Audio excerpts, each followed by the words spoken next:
नमस्कार दोस्तों, स्वागत है आप सभी का आपके अपने YouTube चैनल V2 एकेडमी पे, जहां पे आपको सबसे पहले सटीक जानकारी प्रोवाइड की जाती है। दोस्तों, आज के इस वीडियो में बात करने वाले हैं, यदि आपका भी ड्रीम कॉलेज है NIT त्रिची, ठीक है, तो NIT त्रिची में जाने के लिए आपको कितने परसेंटाइल तक मार्क्स लेकर के आने पड़ेंगे, और ओवरऑल अगर हम बात करें कि आप कितने मार्क्स जेईई मेन के एग्जामिनेशन में लेकर के आओ ताकि आपको NIT तिरछी मिल जाए, और उसमें भी CS ब्रांच, ठीक है। और साथ में हम ये भी जानेंगे कि इस कॉलेज का आखिर कट ऑफ जाता कितना है, जिससे कि अगर आप कितने मार्क्स तक लेकर के आते हो तो कोई ना कोई ब्रांच इसके अंदर आपको मिल जाता है, ठीक है। NIT तिरछी में आपको कोई ना कोई अगर ब्रांच मिल जाता है तो कितने परसेंटाइल तक आपको मार्क्स लेकर के आने पड़ेंगे और एग्जैक्ट मार्क्स कितने लेकर के आने पड़ेंगे। सो वीडियो काफी ज्यादा इंफॉर्मेटिव होने वाला है, पूरी ध्यान से देखिएगा शुरू से लेकर के अंत तक। चलिए दोस्तों, कैटेगरी वाइज हम लोग डिस्कशन करेंगे, ठीक है ना। एक एक करके उठाएंगे। पहले जनरल के बारे में जानेंगे, फिर हम लोग जानेंगे EWS, फिर OBC, ऐसे करते करते एक एक करके सभी के बारे में जानेंगे। लेकिन उससे पहले आप सभी से एक प्यारा सा रिक्वेस्ट है, चैनल को सब्सक्राइब कर लीजिएगा, बेल आइकन को दबा लीजिएगा, क्योंकि आने वाले हर एक इंफॉर्मेटिव वीडियोस की नोटिफिकेशन सबसे पहले आपके पास पहुंच सके, तो बेल आइकन को दबाना काफी ज्यादा जरूरी है, ठीक है। यहाँ पे मैं NIT त्रिची के बारे में थोड़ा सा ब्रीफ में इंट्रोडक्शन देना चाहूंगा, ये जरूरी है इसलिए मैं दे रहा हूँ। ये पड़ता है तमिलनाडु स्टेट में, ठीक है। अब यहाँ पे तमिलनाडु स्टेट से जो भी बच्चे 12 पास किए हैं उनको काफ़ी ज़्यादा प्रेफरेंस मिलता है, क्योंकि दोस्तों ये हो जाएगा होम स्टेट और बाकी जो भी बच्चे हैं हो जाएंगे वो अदर स्टेट। यानी कि तमिलनाडु से जो 12 पास किए हैं वो हो जाएंगे होम स्टेट के अंदर, और जो तमिलनाडु के बाहर से किए हैं वो जाएंगे अदर स्टेट में। और यही चीज़ें, यही सिनारियो जो है हर एक यूनिवर्सिटी, हर एक कॉलेज में चलता है, ठीक है। तो ये बातें आप मानकर चलिएगा कि जो तमिलनाडु से पास किए होम स्टेट हैं और जो तमिलनाडु के अदर हैं वो हो जाएंगे अदर स्टेट में। अब सबसे पहले उठाते हैं हम जनरल कैटेगरी में होम स्टेट, ठीक है। होम स्टेट के बारे में बात करते हैं जनरल कैटेगरी में। तो अगर आप 33,000 के आसपास तक रैंक लेकर के आते हो तो आपको कोई ना कोई ब्रांच मिल जाएगा। मैं CS ब्रांच की बात नहीं कर रहा हूं, CS ब्रांच में थोड़ा सा आगे चल के बताता हूं, ठीक है। अगर आपको लगभग 33,000 के आसपास रैंक लाने पड़ेंगे, all India rank, general rank की मैं बात कर रहा हूं, 33,000 के आसपास, तो 97 परसेंटाइल आप इसे कह सकते हैं, ठीक है। 97 प्लस परसेंटाइल अगर आप लेकर के आते हैं तो आपको कोई ना कोई ब्रांच आपको मिल जाएगा जनरल कैटेगरी से। और वही मार्क्स को लेकर बात करें तो 160 प्लस मार्क्स आपको लेकर के आने होंगे। लेकिन एक बात यहाँ पे सबसे बड़ी निकलकर सामने आती है कि इस बार आप इसे 150 के आसपास मान सकते हो, क्योंकि इस बार सेक्शन बी में निगेटिव मार्किंग है, जहां पे काफी ज्यादा निगेटिव होती थी, गलत होती थी लेकिन निगेटिव नहीं होती थी, ठीक है ना। लेकिन इस बार वहां पे निगेटिव रखा गया, इसलिए आप इसे 150 के आसपास रख सकते हैं, ठीक है ना। तो अभी होम स्टेट से कोई ना कोई ब्रांच के लिए आपने समझा। अब दोस्तों बात करते हैं अदर स्टेट से। अगर आपको उसमें सिलेक्शन लेना है, कोई ना कोई ब्रांच आपको चाहिए, तो कम से कम आपको 20,000 के आसपास रैंक तक लेकर के आने पड़ेंगे। और 20,000 रैंक के मतलब होता है कि 98 परसेंटाइल के आसपास आप लेकर के आए और 170 प्लस, ठीक है, 170 प्लस मार्क्स आपको लेकर के आने पड़ेंगे, ठीक है। ये तो हो गई दोस्तों अदर स्टेट के लिए। अब बात करते हैं CS ब्रांच, ठीक है। CS ब्रांच अगर आपको चाहिए और अगर आपको होम स्टेट से चाहिए तो होम स्टेट से CS ब्रांच लगभग 5500 रैंक के आसपास लेकर के आपको आने पड़ेंगे, और इसके लिए 99.3 परसेंटाइल के आसपास मार्क्स चाहिए, ठीक है। उसके लिए लगभग 210 आप मान सकते हो।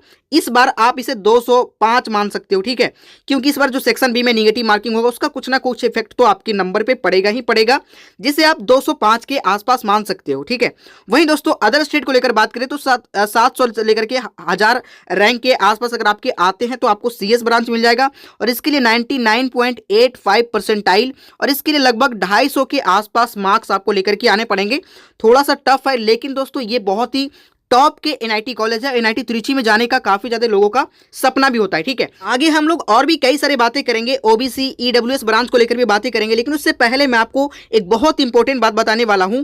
आप सभी के लिए मैं एक बिल्कुल फ्री में आप सभी को टेस्ट करवा रहा हूं, ठीक है। टेस्ट कहां पे होगा? आप लोग हमारे टेलीग्राम को ज्वाइन कर लीजिएगा। टेलीग्राम का लिंक डिस्क्रिप्शन या फिर कमेंट सेक्शन के सबसे टॉप पे आपको मिल जाएगा, ठीक है। साथ ही आप डायरेक्ट भी इनरोल कर सकते हैं, आप डिस्क्रिप्शन में इस लिंक पे क्लिक करके डायरेक्ट इनरोल कर पाइएगा, ठीक है ना।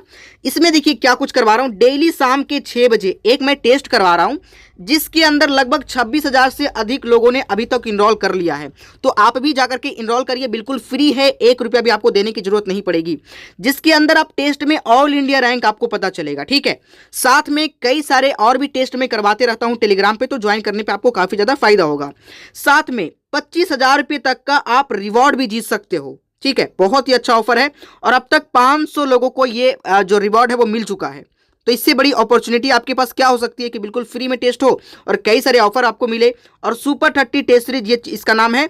और कोड आप इस कोड का यूज कर सकते हैं V210। और अनअकैडमी पे किसी भी कोर्स को परचेस करने के लिए भी आप इसका यूज कर सकते हैं मैक्सिमम डिस्काउंट के लिए, ठीक है। तो जाइए, आपको लिंक डिस्क्रिप्शन में मिल जाएगा। डिस्क्रिप्शन में दिए गए लिंक से जाकर के जल्दी से टेलीग्राम को ज्वाइन करिए और इस डेली टेस्ट को, फ्री टेस्ट को ज्वाइन करिए। अब बात करते हैं EWS को लेकर। अगर आपके 40,000 रैंक तक अगर आप आते हैं तो आपका सिलेक्शन हो जाएगा, कोई ना कोई ब्रांच आपको मिल जाएगा। इसके लिए 96.7 परसेंटाइल तक आपको लेकर के आने पड़ेंगे और इसके लिए लगभग आपके 150 के आसपास नंबर अगर आप लेकर के आते हैं तो आपका इसमें कोई ना कोई ब्रांच तो आपको होम स्टेट से मिल जाएगा। लेकिन दोस्तों यहाँ पे सबसे बड़ी बात आती है, कंप्यूटर साइंस से होम स्टेट में आपके कितने परसेंटाइल तक मार्क्स आने चाहिए। 4000 के आसपास रैंक होने चाहिए। 98.8 परसेंटाइल तक अगर आपके आते हैं तो आपको यहाँ पे होम स्टेट से CS ब्रांच मिल जाएगा और इसके लिए लगभग 200 प्लस मार्क्स आपके होने चाहिए। वहीं दोस्तों अदर स्टेट को लेकर बात करें तो लगभग 3500 के आसपास रैंक आपके होने चाहिए, 99 परसेंटाइल और 200 प्लस आपके मार्क्स होने चाहिए। वहीं अदर स्टेट में आपके, ये मैं बात कर रहा हूं सिर्फ और सिर्फ वहां पे आपको सेलेक्ट होने के लिए, किसी ना किसी ब्रांच के लिए। लेकिन अदर स्टेट से अगर आपको कंप्यूटर साइंस चाहिए तो कम से कम आपको 130 के आसपास कैटेगरी वाइज रैंक आपके चाहिए। कैटेगरी रैंक मतलब EWS कैटेगरी में 130 रैंक। इसके लिए 99.6 परसेंटाइल या फिर 230 के आसपास आपके मार्क्स होने चाहिए। इस बार थोड़ा सा आप कम कर लीजिए 10 मार्क्स, ठीक है। सेक्शन B के तहत आप इसमें 10 मार्क्स कम कर सकते हैं, तो 220 मार्क्स आपको लेकर के आने पड़ेंगे EWS में अगर आपको अदर स्टेट से CS ब्रांच चाहिए तो दोस्तों अब तक की मैंने बात किया EWS।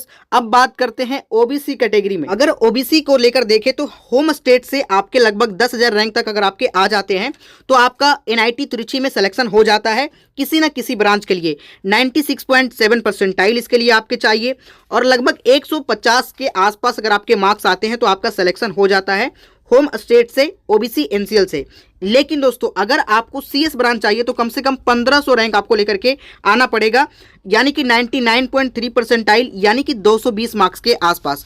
अगर आप अदर स्टेट से हैं तो अदर स्टेट से लगभग 7500 कैटेगरी रैंक आपके चाहिए। OBC NCL कैटेगरी में 7500 के आसपास आपके रैंक होने चाहिए, 97 परसेंटाइल। और अगर आप मार्क्स को देखें तो 160 के आसपास आपको मार्क्स लेकर के आना पड़ेगा। और अदर स्टेट से अगर आपको CS ब्रांच चाहिए तो इसके लिए आपको लगभग 230 के आसपास नंबर लेकर के आने होंगे। इसके लिए 99.5 परसेंटाइल और 350 के आसपास कैटेगरी रैंक में आपको आने पड़ेंगे। यानी सिंपल से कहने के मतलब कि अगर आप 230 के आसपास नंबर लेकर के आ जाते हैं OBC NCL कैटेगरी से तो आपका सिलेक्शन हो जाता है NIT त्रिची में, ठीक है, एडमिशन के लिए। अब दोस्तों बात आती है SC एंड ST के लिए। तो आप OBC की जो कैटेगरी रैंक है ना उससे आप 20 नंबर आप कम कर लीजिएगा दोस्तों। यहाँ पे आप 20 नंबर कम कर लीजिएगा इसके लिए, ठीक है। SC के लिए 20 नंबर कम कर लीजिएगा और ST के लिए 30 नंबर कम कर लीजिएगा। जितने मार्क्स अगर आपके आएंगे आप उस हिसाब से देख लीजिएगा, ठीक है। तो दोस्तों इस वीडियो में इतना ही। चैनल को सब्सक्राइब करके बेल आइकन दबा लीजिएगा। आगे आने वाले और भी इंफॉर्मेटिव वीडियोस की नोटिफिकेशन सबसे पहले आपको इसी चैनल के माध्यम से प्रोवाइड करते रहेंगे। साथ ही टेलीग्राम को ज्वाइन कर लीजिएगा। मिलते हैं नेक्स्ट वीडियो में। जय हिंद, जय भारत।